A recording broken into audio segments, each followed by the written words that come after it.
நெடுஞ்சாலையில் உள்ள மதுபான கடைகளை மூட வேண்டும் என்று தமிழக அரசுக்கு நீதிமன்றம் உத்தரவு அளித்திருக்கிறது. வரும் 10ஆம் தேதிக்குள் இந்த எப்பொழுது நெடுஞ்சாலையிலே இருக்க கடைகளை அப்புறப்படுத்தி வேறு இடங்களுக்கு கொண்டு செல்வீர்கள் என்கிற ஒரு கேள்வியை எழுப்பி இருக்கிறது. இதற்கு தமிழக அரசு என்ன பதில் சொல்ல போகிறது என்பது குறித்து இதற்கு பொறுப்பான அமைச்சரான நத்தம் விஸ்வநாதன் அவர்களுக்கு இணைப்பு சென்று கொண்டிருக்கிறது. இதுவரையில் அவர் இணைப்புக்கு வரவில்லை.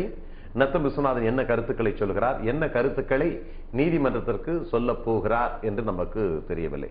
ஆனால் அப்படி சொல்வதற்கு முன்பாகவே தமிழக முதலமைச்சர் மாற்று இடங்களுக்கு கொண்டு செல்லப்படும் நெடுஞ்சாலைகளில் கடைகள் இருக்காது என்கிற ஒரு அறிவிப்பினை தமிழக முதலமைச்சர் வாயிலாக தெரிவித்திருக்கிறார்கள். ஆனால் இது நீதிமன்றத்திற்கும் முறையாக தெரிவிக்கப்பட வேண்டும் அல்லவா? நிச்சயமாக போட்டாதான் அது எவ்வளவு சீக்கிரம் அமல்படுத்த முடியும், எந்தெந்த காலகட்டத்திற்கு எந்த பகுதிகளில் வரிசையா எப்படி என்ன கட்டத்திற்குள் இத ஷெட்யூல் என்ன அப்படிங்கறதையும் அவங்க தெரிவிக்கணும். அப்பதான் அந்த மாற்றம் எங்க கொண்டு வராங்களோ அவங்க அதுக்கு தயாராவாங்க. சரி, ஒண்ணு வெளியிட்ட ஃபர்ஸ்ட் அது நீதிமன்றத்துக்கு சொல்லிட்டு அதை வெளியிடவும் செய்யணும். அப்பதான் அந்த ஏரியால உள்ள மக்களும் அதுக்கு தயாரா இருப்பாங்க. அந்த கடைகளை நடத்துபவர்களும் பிற இடங்களுக்கு மாறி செல்வதற்கு இந்த டைம்குள்ள இந்த டைம் லிமிட்குள்ள நீங்க மாத்திரணும் அப்படின்னு சொல்லி ஒவ்வொருத்தருக்கும் நோட்டீஸ் மாதிரி கொடுத்துரும். முழுமையான மதுவிலக்கு தேவை என்று சொல்லி தமிழக காங்கிரஸ் கட்சியில் இருக்கக்கூடிய குமரி அனந்தன் ஒரு உண்ணாவிரதத்தை அறிவித்தார். அதில் எல்லாம் கூட பல பேர் கலந்து கொண்டார்கள். காங்கிரஸ் கட்சியினுடைய தலைவர் ஞானதேசிகன் போன்றவர்களும் கலந்து கொண்டார்கள், ஆதரவு அளித்தார்கள். இப்போ ஏதோ ஒரு அந்த பிரச்சனையை சடங்கு சம்பிரதாயமாக செய்துவிட்டு அதற்கு பிறகு ஓய்ந்து விடுகிறீர்கள். இல்ல அப்படி கிடையாது. தொடர்ந்து சட்டமன்றத்தில் பட்ஜெட் கூட்டத்தொடர்களிலும் பட்ஜெட் கூட்டத்தொடர் மட்டும்தான் நடந்துட்டு இருக்கு. அது மற்ற தொடர் பெருசா நடக்கல. இந்த கூட்டத்தொடர்களை பாத்தீங்கன்னா தொடர்ந்து நான் ஒவ்வொரு முறையும் நான் இதை குறித்து பேசியிருக்கிறேன். தமிழக சட்டமன்ற காங்கிரஸ் கட்சியின் தரப்பிலும் தமிழக காங்கிரஸ் தரப்பிலும் இதை நான் வலியுறுத்தி இருக்கிறோம். அப்போ ஒவ்வொரு தடவையும் இது சாத்தியமில்லை, இது மதுவிலக்கு பூரண மதுவிலக்கு என்பது சாத்தியமில்லை, தமிழகத்தை மட்டும் பண்ணி பிரயோஜனம் இல்லை அப்படிங்கிற பதில் அங்கே நிறைய வர்றதுக்கான வாய்ப்புகள் இருக்கு. இப்போ அரசு ஏராளமான இலவசங்களை வழங்கி வருகிறது. அதற்கான நிதி தேவையும் அரசுக்கு இருக்கிறது. அரசினுடைய பல்வேறு திட்டங்களினுடைய செயல்பாடுகளை ஓரளவுக்கு டாஸ்மாக் மூலமான வருவாய் தான் சரி செய்வதாக தமிழக அரசும் சொல்லுகிறது. கஜானாவை காப்பாற்றுவது டாஸ்மார்க்கினுடைய நிரந்தர வருமானம் தான். இந்த நிலையில் அரசு ஒரு கொள்கை முடிவு எடுத்து அது மூடிவிட்டது என்று சொன்னால் அரசின் திட்டங்கள் இன்றைக்கு செயல்பட முடியாமல் போய்விடும் என்பது ஒரு கருத்தாக இருக்கிற பொழுது முழு மதுவிலக்கையும் கொண்டு வாருங்கள் என்று சொல்வது உங்களை போன்ற அரசியல் கட்சிகள் இதையெல்லாம் யோசித்து பார்த்திருக்கிறீர்களா என்று நான் முதலில் ஒரு திருத்தம். நாங்கள் அரசியல் கட்சி அல்ல, பொதுமக்களுக்கான சேவை செய்ய சரி அமைப்புகள் என்று வைத்துக் கொள்ளுங்கள். இரண்டாவது, ஒரு அரசாங்கம் மாநில அரசு இந்தியாவில் இருக்கக்கூடிய அத்தனை மாநிலங்களும் சொல்கிறது மதுக்கடையினால் எங்களுக்குரிய வருமானம் வர வருகிறது, அதன் மூலம் தான் ஆட்சியுள்ள திட்டங்களை நிறைவேற்ற வேண்டும், ஆகவே இந்த திட்டத்தை ரத்து செய்ய முடியாது என்று காங்கிரஸ் காந்திய கொள்கையை கொண்ட காங்கிரஸ் ஆட்சி புரிய மாநிலங்கள் உட்பட சொல்லிக் கொண்டிருக்கிறது. ஆனால் இதை இப்படியும் மதுவிலக்கை பூரண மதுவிலக்கை அமல்படுத்தி நடத்த முடியும் என்பதை குஜராத் நிரூபித்துக் கொண்டிருக்கிறது. நரேந்திர மோடி நிரூபித்து காட்டிக் கொண்டிருக்கிறார். லைசன்ஸ் கொடுத்து சொல்லுங்க. நன்மை என்று சொல்வதில் எங்களுக்கு மாற்று கருத்து இல்லை. தவறை தவறு என்று சொல்லுகிறோம், நல்லதே நல்லது என்று சொல்லுகிறோம். பாரதிய ஜனதா கட்சி நல்ல விஷயங்களை முன்னெடுத்து செல்கிறது என்று சொல்லுகிறோம். பாரதிய ஜனதா அந்த மாநிலத்தில் நடைபெற்று வருகிறது. அவர்களே வேறு மாநில ஆள்கிறோம், அங்கே நடைமுறைப்படுத்தப்படவில்லை. அதையும் நாங்கள் சொல்கிறோம். பெங்களூருவிலே அது நடைமுறையில் இருக்கிறது. ஆனால் அங்கே நடைபெற்றுக் கொண்டிருப்பதை மோடியினுடைய சகோதரியாக தன்னை காட்டிக்கொள்ளும் முதல்வர் இங்கேயும் அமுல்படுத்த வேண்டும் என்பதை நாங்கள் கோரிக்கை வைப்பது தவறு. பரவாயில்ல, INTJ நரேந்திர மோடியை சிறந்த முதலமைச்சர் என்றும் சிறந்த நிர்வாகி என்று ஒத்துக்கொண்டு அதை போல தமிழக முதலமைச்சர் செயல்பட வேண்டும் என்று INTJ வலியுறுத்துகிறது எடுத்துக்கொள்ளலாம் இல்லையா? அப்படி என்பதில்லை. நாங்கள் ஒரு விஷயத்தில் அவர் சிறந்த முன்மாதிரியாக நன்மை என்று சொல்கிறோமே தவிர எல்லா விஷயத்திலும் நரேந்திர மோடியை முன்மாதிரியாக எடுத்துக்கொள்ளக் கூடாது. ஒன்னும் முதல்ல பாராட்டுறீங்க, அதுக்கு பாராட்டு எடுத்து தெளிவாக எடுத்து சொன்னா உடனே கோச்சுக்கிறீங்க. நீங்க தெளிவாக எடுத்து சொல்வதில்லை, நீங்கள் ஒட்டுமொத்தமாக ஒரு கருத்தாக்கமாக அதை கொண்டு செல்ல இருப்பதுதான் கஷ்டமாக இருக்கிறது. மதுவிலக்கு எல்லா மாநிலங்களும் அமுல்படுத்த முடியும் என்பது ஒரு மாநிலம் காட்டிக் கொண்டிருக்கிறது. இன்னொரு விஷயம் அம்மையார் சொல்கிறார்கள், தமிழ்நாட்டில் இருப்பது கூட ஆட்சியாளர்கள் என்ன சொல்லுகிறார் என்று சொன்னால், நாங்கள் மதுவிலக்கை அமல்படுத்தினால் இந்த வருமானம் பாண்டிச்சேரிக்கு சென்று விடும். அப்படியே பாண்டிச்சேரியை காட்டித்தான் இங்க மதுவிலக்கை இல்ல அண்டை மாநிலங்கள் என்று சொல்கிறார், புதுச்சேரி என்று குறிப்பிட்டு சொல்லவில்லை. இப்போ இந்த ஆற்காடு வீராசாமி சட்டசபையில் தெரிவித்திருக்கிறார். செந்தில்குமார் இந்த பிரச்சனையில் வருகிற நாடாளுமன்ற தேர்தலுக்கு முன்பு முதலமைச்சர் இதை டாஸ்மாக் கடைகளை மூட வேண்டும் என்ற முடிவுகளை எடுத்தால் மட்டுமே எதிர்கால அரசியலுக்கு அவருக்கு உகந்ததாக அமையும். இல்லை என்று சொன்னால் அவர் பெரிய வீழ்ச்சியை சந்திப்பார் என்கிற ஒரு நிலைப்பாடு இருக்கிறதா என்று நான் கேட்கிறேன். வீழ்ச்சி அடைவதற்கான வாய்ப்புகள் ஒரு சட்டங்களை இவர்களே மாட்டிக்கொண்டிருக்கிறார். முதலாக விளம்பரம், செவ்வறு விளம்பரம், கட் அவுட் இதெல்லாம் தவிர்த்தால் இவர்கள் வளர்ச்சி கம்மியாயிடும் அப்படின்ற மாதிரி இவங்களை கொண்டு வந்து இப்போ இது ஒரு காரணங்கள் கொண்டு வரலாம். இது நெடுஞ்சாலை மதுவிடையில எடுத்தா இது ஒரு காரணங்கள் இவர்களே ஏற்படுத்தி இவர்களே. நீங்க பேசுறது எனக்கு இன்னும் சரியா புரியல. என்ன சொல்றீங்க? கட் அவுட் சொல்றீங்க. இவங்களோட சட்டங்கள் பாத்தீங்கன்னா நீங்க கேட்ட கேள்வி என்ன, மது கடைகள் எடுத்தா இவங்களோட வீழ்ச்சிகள் கம்மியாடுன்றீங்க. ஆட்சிக்கு வருவாங்களா வரமாட்டாங்களான்னு கேள்வி கேட்கறீங்க நீங்க. ஆனா இவங்க கொண்டு வரது என்ன, தமிழக ஆட்சியில் என்னன்னா செவ்வறு விளம்பரம் பாத்தீங்கன்னா கட் அவுட், இந்த பேனர்கள் இதெல்லாம் மற்றவர்கள் அதிகமாக வைக்கிறாங்க. இதை முதலாக இதை எடுக்க வேண்டும் என்று இவங்கள அறிவிப்பு.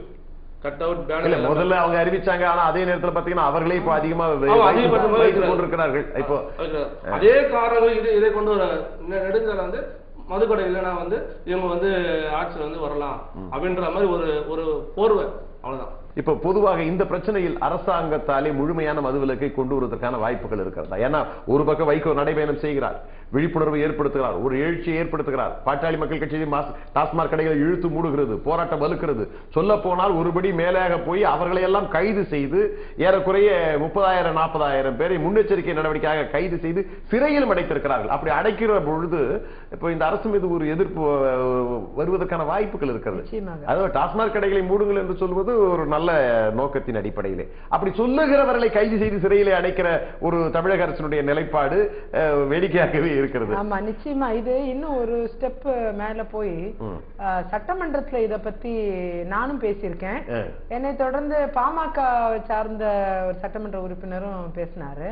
உடனடியாக உங்கள் கட்சியில் இருப்பவர்களே கடை நடத்துறாங்க, நீங்களே கம்பெனி நடத்துறீங்க, நீங்க எதுக்கு இத பத்தி பேசுறீங்க அப்படின்னு ஒரு விமர்சனம் தான் வருதே தவிர அதுதான் கொஞ்சம் ஒரு ஆக்கப்பூர்வமான ஒரு முதலமைச்சரிடமிருந்து ஆக்கப்பூர்வமான பதில் எதுவும் வரவில்லை. பதில் வரல. மதுவிலக்கை குறித்து அவங்க ஆலோசிக்கிறாங்களா, ஆலோசிக்கவே இல்லைங்கிறது நான் நினைக்கிறேன். சரி, இப்ப நான் கேட்கிறேன், ஒரு அரசு, ஒரு காவல்துறை முன்னெச்சரிக்கை நடவடிக்கை என்ற பெயரில் ஒரு நடவடிக்கை எடுக்கிறது. அதை உங்களை போன்ற கட்சிகளும் கண்டிக்கவே இல்லை. இந்த முன்னெச்சரிக்கையாக கைது செய்தது தவறு என்று நீங்களும் கண்டிக்கவில்லை, நீங்கள் அதை பற்றி பேசவே இல்லை. உங்களை பற்றியும் அதை வாய் திறக்காத ஒரு சூழ்நிலை. அது கண்டிக்கிறதுலாம் இல்ல, நீங்க வேற நான் சொல்லிடுறேன். அதாவது அரசியல் ரீதியா அது ஒரு மைலேஜா கருதுறாங்க. அதுல கண்டிக்கிறதுக்கு யார் கேட்டது உங்களுக்கு மைலேஜ்? இல்ல மைலேஜ் யார் உங்களுக்கு சொன்னது? அதாவது ஆட்டோமேட்டிக்கா 30,000 பேரை கைது செய்து முன்னெச்சரிக்கை நடவடிக்கையாக கைது செய்து அடைக்கிறார்கள். அத தவறு, அவங்க ஒரு நல்ல நோக்கத்திற்காக தான் நம்ம சொல்றோம்.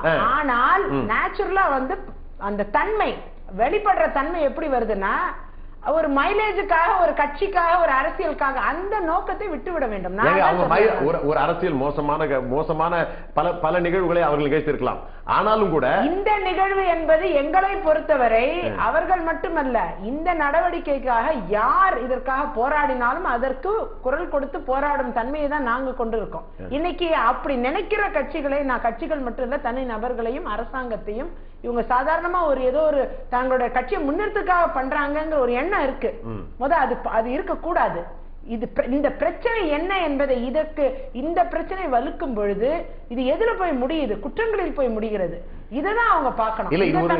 இந்த பிரச்சனை இன்றைக்கு ஒவ்வொரு குடும்பங்களையும் எதிரொலிக்கிறது, ஒவ்வொரு குடும்பத்தையும் பாழடிக்கிறது. அப்படிப்பட்ட ஒரு பிரச்சனையை கையிலே எடுத்து காங்கிரஸ், நீங்க தமிழ்நாட்டில் காங்கிரஸ் ஆட்சிக்கு வரணும்ன்றதை மறந்து ரொம்ப நாள் ஆயிடுது. அப்படி உண்மையிலேயே தமிழ்நாட்டில் காங்கிரஸ் ஆட்சிக்கு வரணும்னு நீங்க நினைச்சிருந்தீங்கன்னா இம்மாதிரியான மக்கள் பிரச்சனைகள் கையில் எடுத்து போராடி அதற்காக நீங்கள் உழைத்திருப்பீர்கள். அதெல்லாம் நீங்க கவலைப்பட அதெல்லாம் கிடையாது. அவர் குமரி ஆனந்தன் அந்த உண்ணாவிரதம் இருந்தது. இன்னும் அதை தொடர்ந்து தமிழக காங்கிரஸ் கட்சி இதை குறித்து மதுவிலக்கு அமல்படுத்த வேண்டும் என்று பல முறை கோரிக்கை வைத்திருக்கேன். சட்டமன்றத்தில் பல முறை நான் பேசியிருக்கேன். இது மட்டும் கிடையாது, இன்னைக்கு மதுவிலக்கு என்பது பேச்சு எடுத்த உடனேயே தமிழகத்திற்கு வருமானம் என்பது நிச்சயமாக பாதிக்கப்படும்.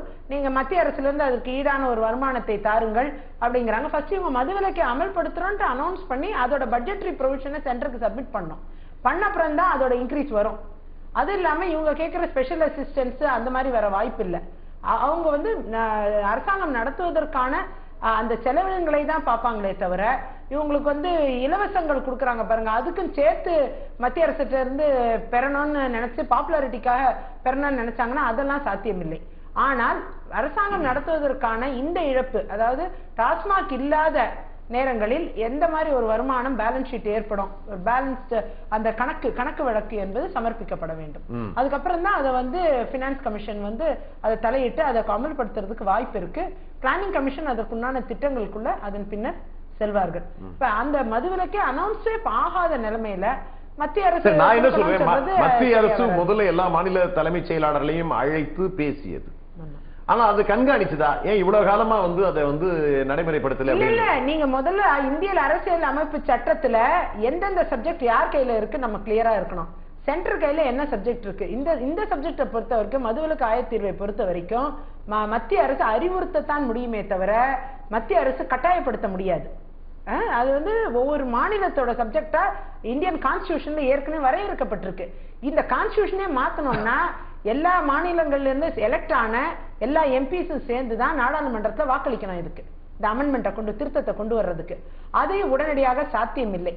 ஆகையால் தான் அறிவுறுத்தலின் அடிப்படையில் மாநில செயலாளர் கூப்பிட்டு இப்படி ஒரு சம்பவங்கள் நடக்கும்போது குற்றங்களை தவிர்க்க வேண்டும் என்ற அடிப்படையில் நீங்க இதை கைவிடுங்க, மதுவிலக்கை கொண்டு வாங்க ஒவ்வொரு மாநிலத்திலையும் அதற்குண்டான அறிவுறுத்தல் கொடுக்கப்படுகிறது. நண்பர்களே, பல பார்வையாளர்கள் இணையதளங்களின் மூலமாக கருத்துக்களை அனுப்பியிருக்கிறார்கள். வின்சென்ட் அனுப்பியிருக்கிறாரு, வேளச்சேரி மணிமாறன் அனுப்பியிருக்கிறாரு, நவீன், சதீஷ், ரமணா, கனி மற்றும் வினோத், சதீஷ் போன்றவர்கள் நீண்ட கருத்துக்களை அனுப்பியிருக்கிறார். எல்லோருடைய கருத்துக்களையும் நாம் இங்கே வாசிக்க முடியவில்லை. தமிழகத்தை கடவுள்தான் காப்பாற்ற வேண்டும், டாஸ்மாக் கடைகளையே மூடுங்கள், அவைகள் ஒட்டுமொத்தமாக தமிழக மக்களினுடைய ஊதியத்தையே ஏப்பம் விடுகிறது என்கிற பல்வேறு வித தோரணைகளில் இணையதளங்களில் அனுப்பியிருக்கிறார்கள். நீங்களும் உங்களுடைய இணையதளங்களில் உரிமைக்குரல் பாஸ்கரன்@gmail.com உங்களுடைய கருத்துக்களை நீங்கள் அனுப்பி வையுங்கள். சில நல்ல கருத்துக்களை உங்களிடத்தில் நாங்கள் எடுத்து பேசுவதற்கான வாய்ப்புகள் இருக்கும். அந்த வகையில் இப்ப பாத்தீங்கன்னா தமிழ்நாடு அரசு நிச்சயமாக இனி டாஸ்மாக் கடைகளை மூடாது என்று தெரிகிறது. சொல்ல போனா ஒருபடி மேலே போய் வந்து எலைட் பார் என்கிற வகையிலே போகிறது. அது திமுக அரசு வந்து ஏதோ 1000 கோடி ரூபாய் அதுல ஏப்பம் விட்டு போச்சுன்னு சொல்லிட்டு ஒரு தகவல் வேற வந்து அது ஒரு பக்கம். அதாவது ஃபர்ஸ்ட் ஆஃப் ஆல் டாஸ்மாக்கே வேண்டாங்கிற சூழ்நிலையில இந்த எலைட் பார்னு ஒண்ணு வந்து அதற்குண்டான டெண்டர்கள் விடப்பட்டு இன்னைக்கு பெரிய அளவுல இன்னைக்கு இது வந்து மார்க்கெட்டிங், இதுல வேற அதிகமா சேல்ஸ் எந்த சேல்ஸ்மேன் பண்றாரோ அவருக்கு இன்சென்டிவ், மார்க்கெட்டிங் ஸ்ட்ராட்டஜி. இப்ப எது பெரிய பெரிய நோக்கியா இந்த மாதிரி ஃபோர்டு நிறுவனங்கள்லாம் ஒரு கார் வித்தாலும் போன் வித்தாலும் இன்சென்டிவ் கொடுக்கறாங்க தொழிலாளருக்கு. அது போல சேல்ஸ்ல இத்தனை இது இந்த மதுபானம் வித்தா என்ன வருமோ அதுல வந்து இத்தனை கமிஷன் அப்படின்னு சொல்லி சேல்ஸ்மேனுக்கு இன்சென்டிவ் வேற கொடுக்கறதுக்கு. அதுல என்ன பிரச்சனை, ஏற்கனவே பல அரசியல் குறிப்பிட்டு சொன்னது போல அவர்களுக்கு 1000 சூப்பர்வைசருக்கு 3000 ரூபாய் சம்பளமும் விற்பனையாளர்களுக்கு 1500 ரூபாய் சம்பளமும் என்ற குறைவான சம்பளத்தை நிர்ணயித்துக் கொள்கிறார்கள். அது மாத்திரமல்ல, இன்றைக்கு ஏறக்குறைய விற்பனை இவ்வளவுதான், அந்த பாட்டிலோட சரக்கோட விலை இவ்வளவுன்னு சொன்னா மேல வந்து 10 ரூபாய் 20 ரூபாய் 30 ரூபான்னு சொல்லிட்டு அவங்க விற்பதற்கான ஒரு கொடுத்துடுறாங்க. அது பல அடுக்குகள் ஊழலை வளர்த்து கொண்டிருக்கிறது. ஒவ்வொரு அதிகாரிகளுக்கு எவ்வளவு கொடுக்கணும், எவ்வளவு சரக்கு கொடுக்கணும், அவ்வளவு கொடுக்கணும் அதிகாரிகளுக்கு சொல்லிட்டு இது கலெக்டர் வரையில் இந்த லஞ்ச லாவண்யம் பெருகி இருப்பதாக ஒரு தகவல் சொல்லுகிறது. ஆகவே ஒரு அரசே முதல்ல டாஸ்மாக் விற்கிறதே தப்பு, மூடணும்னு சொல்றோம். அது மூலமா இப்படிப்பட்ட சூழல்கள் ஏற்பட்டிருக்கிறது. அதுக்கு காரணம் வந்து என்னன்னா அவர்களுக்கு குறைவான அளவிற்கு ஊதியம் கொடுப்பது என்கிற ஒரு நிலைப்பாடு. ஆனா ஒட்டுமொத்தமா என்ன, அரசினுடைய வருவாய் 18,000 கோடி ரூபாய்க்கு வரணும், வேற வழியே இல்ல. அதுல ஊதியத்தை கொண்டு வர்ற வருவாயை கொண்டு வந்து ஊழியர்களுக்கு ஊதியமா கொடுத்து விட முடியாது என்பதற்காக கொள்ளை மேலும் கொள்ளையை ஊக்குவிக்கிறதா அரசு என்கிற ஒரு நிலைப்பாடு வருது. சார், முன்பு ஆட்சியோ இந்த ஆட்சியோ வருகிற ஆட்சியோ யார் வந்தாலும் அந்த மது கடையோ டாஸ்மாக் பார் எதுவுமே வந்து மூட முடியாது சார், மூட முடியாது. ஆனா மக்கள் உணரணும், ஒருத்தர் ஒரு மனிதன் உணரணும், அவன் குடும்ப சூழ்நிலையை அவன் பார்க்கணும். அவங்கதான் இவங்க தான் அறிவுரை சொல்றாங்க, இவங்க எல்லாம் பிரச்சாரம் பண்ணிட்டு இருக்காங்க. சரி, உங்க இக்பால் உங்களுடைய பிரச்சாரத்தின் மூலமா யாராவது ஒரே ஒரு ஆளையாவது திருத்தி இருக்கீங்களா? நீங்க எங்கள் அலுவலகத்திலேயே இருக்கிறார். அலுவலகத்தில் என்ன இருக்கு? பார் இருக்கா? பார் இல்ல, திருந்திய மனிதர் இருக்கிறார். அதை சொல்லுங்க, அதை அப்படி சொல்லுங்க. அலுவலகத்தில் எங்கள் அலுவலகத்திலே திருந்திய மனிதர் இருக்கிறார். அவருடைய இடத்துல வந்து இதற்காக ஒரு ஹோம்கள் இருக்கிறது. அவங்க வந்து ரிஹாபிலிட்டேஷன் ஹோம் என்று சொல்லுவார்கள். அந்த ஹோம்களில் எடுத்து சென்று அவர்களை அந்த பயிற்றுவித்துட்டு அந்த எங்களுடைய உங்க அமைப்பின் சார்பாக பல பேரை வந்து திருந்துவதற்கான வாய்ப்புகளை உருவாக்கி இருக்கிறீங்க. திருந்துவதற்கான வாய்ப்புகளை உருவாகி, அதே மாதிரி நிறைய பேர் வந்து மது பழக்கத்துக்கு அடிமையாகி மீள முடியாமல் தத்தளித்துக் கொண்டிருக்கிறவர்கள் உங்களை தொடர்பு கொண்டால் அவர்களுக்கு மறுவாழ்வு கொடுப்பதற்கான வாய்ப்புகளை நாங்கள் மட்டுமல்ல பல்வேறு என்ஜிஓஸ் என்று குழுத்தில். அது விடுங்க, இப்ப நீங்க செய்யறதா பத்தி நான் கேட்கிறேன். செய்ய தயாராக இப்ப நிகழ்ச்சிக்கு பிறகு யாருன்னா சொன்னாங்கன்னா உங்களுடைய முகவரி கொடுத்து அனுப்பி வைக்கலாம். அதுக்கான ஒட்டுமொத்தமான செலவையை நீங்க ஏத்துப்பீங்க. ஒட்டுமொத்தமான செலவை அவங்க ஒரு மனிதனாக, முழு மனிதனாக மாற்றி சேவையாக இதை செய்து கொண்டு குடிய மறக்கடிக்கக்கூடிய ஒரு சூழ்நிலையை உருவாக்க முடியும். அதாவது இதற்கான ரிஹாபிலிட்டேஷன் சென்டர்கள் இருக்கிறது. அங்கே அந்த பயிற்சி பெற்ற சேர்த்து விட்டு ஓடியாந்துடக்கூடாது. தொடர்ந்து கண்காணிப்போம். தொடர்ந்து கண்காணித்தவர்கள்தான் எங்கள் அலுவலகத்தை வேலையாளராக இருக்கிறார். சரி, பணியாளராக இருக்கிறார். அதைதான் அந்த பணியாளருடைய பெயர் என்ன? அவருடைய முன்னாள் பெயர் ஜெய்சங்கர், இப்போது ஜெயின்லால். மதம் மாற்றி விட்டீங்க. அவர் மாறிவிட்டார். எங்களுடைய சேவையை கண்டு எங்களுடைய. சரி சரி, ஆக உங்க பணியாளர் அங்க இருக்காங்க, அவங்க மூலமா நீங்க அதை செய்யலாம் இல்லையா? ஆக இது மாதிரியான தொண்டுகளை தொடர்ந்து நீங்க செஞ்சுட்டு இருக்கீங்க. அதே மாதிரி நீங்க பத்திரிகையின் வாயிலாகவும் இதை பற்றிய அதிகமாக பத்திரிகை பிரச்சாரங்களாக, தெருவோர கூட்டங்கள் மூலமாக, பிட் நோட்டீஸ்களை கொடுப்பதன் மூலமாக பரப்புரைகளை நாங்கள் செய்து கொண்டிருக்கோம். ஒருத்தர் 2 பேர் கண்ணில் பட்டா கூட அவங்க கையில கொடுத்துடுறது, கையில விடுறதில்லை, மக்கள் போய் வந்துடுறது. சரி, இப்போ வந்து பாத்தீங்கன்னா இப்போ ஒரு சின்ன சின்ன அமைப்புகள் கூட இப்ப இதை ரொம்ப துடிப்போடு ஆர்வத்தோடு இந்த பிரச்சனையை கையில எடுத்து செய்து கொண்டிருக்கிறாங்க. ஒரு பெரிய தேசிய கட்சி, இந்த நாட்டை ஆண்ட கட்சி, கொஞ்சம் கூட கவலையும் பொறுப்பும் இல்லாம இருக்கீங்கன்றதா. அதெல்லாம் அப்படி நீங்க சொல்லிட்டே இருக்கீங்க. நான் தான் மீண்டும் மீண்டும் உங்கள்ட்ட சொல்றேன், சட்டமன்றத்தில், அதாவது ஆட்சி புரியும் மன்றங்கள், சட்டம் இயற்றும் மன்றங்களில் பேச துணிந்தவர்கள் தான் மிகவும் வெற்றி பெற்றவர்கள். அப்படி பார்க்க போனீங்கன்னா இந்திய தேசிய காங்கிரசின் சார்பாக, தமிழக காங்கிரசின் சார்பாக இந்த குரலை சட்டமன்றத்தில் பிற கட்சிகள் பேசாத இடத்துல நாங்க பேசியிருக்கோம். அதான் முதலாவது நீங்க பார்க்க வேண்டியது. தொடர்ந்து பேசி செய்ய முடியல. அது கிடையாது. பக்கத்தில் இருக்கக்கூடிய ஒரு சின்ன யூனியன் பிரதேசம், அங்கேயே இவர்கள் அமல்படுத்த மாட்டேங்கிறார்கள். அமல்படுத்த மாட்டேங்க, நாங்க இல்லங்க, அங்க என்ஆர் காங்கிரஸ் இருக்கு. இல்ல, ஆனா அதே நேரத்தில் நீங்க ஒரு பிரச்சனை, அங்க புதுச்சேரியிலே வந்து மதுவிலக்கு என்று அறிவித்தீர்கள் என்று சொன்னால், அறிவிக்கிற கட்சி டெபாசிட் வாங்காது என்பது எல்லோரும் தெரிந்த அதிகாரம் தான் முக்கியம் கிடையாது. ஆனால் முழுமையான மக்கள் எந்த அளவுக்கு தள்ளப்பட்டிருக்கிறார்கள் என்பதை புதுச்சேரியே ஒரு உதாரணமாக இருக்கிறது.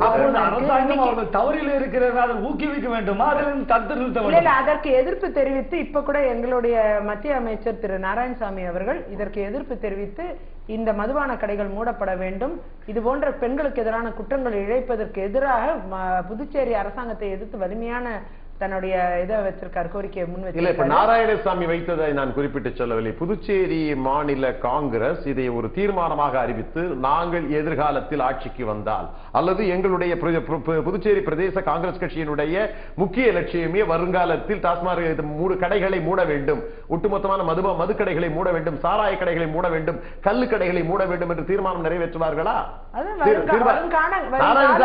நாராயணசாமி போற போக்க எதை வேணாலும் தான் பேசிட்டு போறாரு. அதாவது வருங்காலங்களில் எதை நடைமுறைப்படுத்த வேண்டும் என்ற ஒரு அபிப்பிராயம் இருக்கும், அதுதான் நாங்க இன்னைக்கு சொல்லுவோம். இல்லைன்னா we never tell that, அது நாங்க பேச மாட்டோம். அந்த வகையில பாத்தீங்கன்னா இந்த மது விலக்கு என்பது, அதாவது படிப்படியாக மது விலக்கு என்பது கொண்டு வரலாம், அது வந்து சாத்தியம் இருக்கு. ஃபர்ஸ்ட் லைசென்ஸ் மட்டும் கொடுத்து நீங்க அனுமதிச்சா இந்த இளைஞர்கள் சிறுவர்கள் மத்தியில ஏற்கனவே நடைமுறையில இருந்திருக்கு பெர்மிட் என்று சொல்வார்கள். அந்த மாதிரி பெர்மிட்டோட இது பண்ணீங்கன்னா அட்லீஸ்ட் அந்த வயது வரம்பு என்பது கண்காணிக்கப்படும். அப்படி படிப்படியா அந்த மதுவிலக்கை கொண்டு வரலாம். ஒரே நேரத்துல மதுவிலக்கு கொண்டு வர முடியல அப்படிங்கறது அரசாங்கங்கள் சொன்ன, மாநில அரசுகள். ஆனால் ஒரு தகவலை உங்களுக்கு சொல்லுகிறேன், கேரளாவை பற்றி உங்களுக்கு நிறைய விவரம் தெரியும். கேரளாவிலேயே ஒட்டுமொத்தமாக 500-600 கடைகள் மது கடைகள் தான் இருக்கிறது. ஆனால் நமக்கு நெடுஞ்சாலைகளிலேயே 600க்கும் மேற்பட்ட கடைகள் இருப்பதாக தகவல் வந்திருக்கு. நெடுஞ்சாலைனா இது நேஷனல் ஹைவே 500க்கும் மேற்பட்ட, ஸ்டேட் ஹைவேலாம் அது வேற இருக்கு. அதெல்லாம் 10,000 கடை மேல. எனக்கு புரியல, ஏன் கேரளாவில் மட்டும் கேரளாவில் மட்டும் ஏன் அந்த குறைவான எண்ணிக்கையில் அந்த கடைகள் இருக்கு, 500 கடைகள் தான் இருக்கு அப்படின்னு? அந்த கட்டுப்பாடு இருக்கு, இந்த லிமிட் தாண்டக்கூடாதுன்னு சொல்லி நம்பரை கம்மியா தான் வச்சிருக்காங்க. ஆனா அதே நேரத்தில் கேரளாவில் இருக்கக்கூடிய மதுபான கடைகள் பாத்தீங்கன்னா வந்து நீண்ட கியூ நிக்குது அப்படின்னு சொல்லுவாங்க. அது வாங்குறதுக்கு முண்டி அடிச்சுக்கிட்டு புதுப்படம் ரிலீஸ் ஆன மாதிரி ஒரு சூழலாம் ஏற்படும். பரவாயில்ல, அது கூட தப்பு இல்ல. ஏதோ அது கையில கிடைச்சவங்க வாங்கிட்டு மிச்சவங்க விடப்படுவாங்கல்ல, அட்லீஸ்ட் குடிக்காமையாவது இருப்பாங்க 4 நாளைக்கு, அப்படியாவது இருக்கட்டும். அதனால குறைவான கடைகள் இருக்கிறதுனால ஏதோ வியாபார ரீதியா அவங்க தொய்வு அடைஞ்ச மாதிரிலாம் நம்ம நினைக்க வேண்டாம். 500 அங்க 500 கடை இருந்தா இங்க நிச்சயமா ஒரு 1000 கடை தாண்டக்கூடாது. இதுல என்ன பிரச்சனைன்னா இந்த ஆட்சியில பாத்தீங்கன்னா அண்ணா திராவிட முன்னேற்ற போன்ற கிளைக்கழகங்கள் போல அது கிளைக்கழகங்கள் 2 மடங்கு இருப்பது போல இன்னைக்கு டாஸ்மாக் கடைகளும் இருக்குது. 2 மடங்கு இல்ல, 10 மடங்கு மேல இருக்கு. 10 மடங்கு மேல இருக்கு. நிச்சயமா இத்தனை கடைகள். அத பாத்தீங்கன்னா ஒரு கிலோமீட்டருக்கு ஒரு கடை எல்லாம், நான் அந்த ரூல்ஸே 5 கிலோமீட்டர்ஸ்க்கு ஒரு இடத்துல ஒரு கடை இருக்கணுங்கிறது ஒரு ரூல்ஸ் இருக்கு.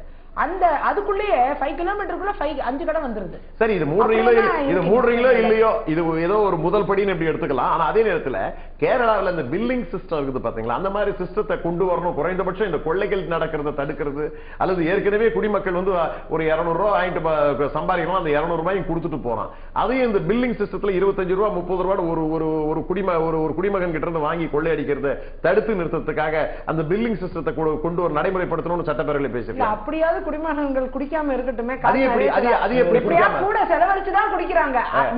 நான் என்ன நினைக்கிறேன், அந்த 25 ரூபாயை கொண்டு போய் வீட்டுல கொடுப்பானான்றான் நான் எதிர்பார்க்கிறேன். இதுவே ஒரு தவறான ஒரு பழக்கத்திற்கு அரசாங்கம் வந்து கால்கோல் போட்டு தவறான பழக்கம் என்று வந்து விட்டு சொன்னா எல்லா தவறுகளும் அங்க வருவது இயற்கை தானே.